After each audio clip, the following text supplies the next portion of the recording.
अस्सलामुअलैकुम। तमाम तरीफ़ां उस पाक परवरदिगार दियां जिहड़ा आलमीन दा पालने वाला है, और लखां करोड़ां दरूदो सलाम सरकारे मुहम्मद मुस्तफ़ा सल्लल्लाहु अलैहि वसल्लम दी ज़ाते पाक ते जिहड़े कि वजह तहलीके कायनात ने। गल इस तरह कि एक पिंड दे विच ना 3 बंदे आए व्यापारी बन के। एक उन्हां विचों बोस बन गया ते 2 मुलाजम बन गए। उन्हें पिंड का जायज़ा लाया, पहाड़ी नुमा पिंड सी ते उन्हें जायज़ा लाया कि इत्थे ना बंदर ज़्यादा ने।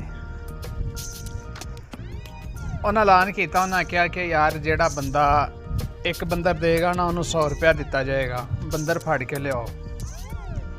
वो बंदियां ने जान की बाजी ला दी, बंदर फड़ने शुरू कर दिते। काफ़ी बंदर फड़े, वो 100 रुपया जिन्हें किसी ने बंदर फड़े उन्हें उन्होंने 100 मिल गया। कुछ दिन गुजरे तो बंदर जड़े ने ना घट गए। उन्हें आख्या जी जिहड़ा हुण बंदर फड़ के लियाएगा ना उन्होंने 200 रुपया दिता जाएगा। वो बंदियां ने है बंदे बड़े खुश, वो नस भज करके जिहड़े रहिंदे खुंदे सी उन्हें वो भी फड़ लै। कुछ दिन गुजरे तो बंदा कहन लगा कि यार मैं जा रहा वां किसी दूसरे पिंड विच ते ए मेरे 2 मुलाजम इत्थे ने, ते जिहड़ा हुण बंदर फड़ के लियाएगा ना उन्होंने 500 मिलेगा।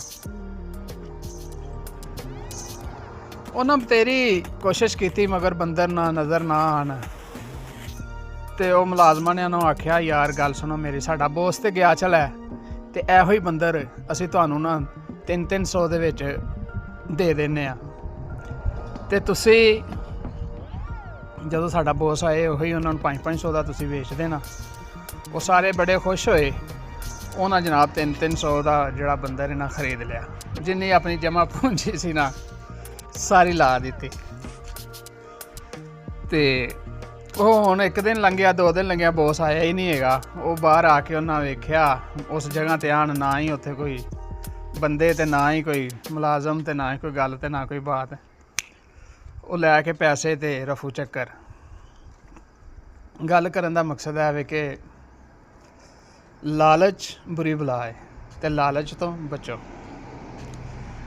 इस तरह बहुत सारिया स्कीमां आंदियां ने, बहुत सारिया कि जी असीं तुहानूं डबल करके मिलणगे पैसे, थोड़े तुसीं इन्वैसट करो, परहेज़ करो, क्योंकि मुफ्त विच कोई चीज़ नहीं मिलती।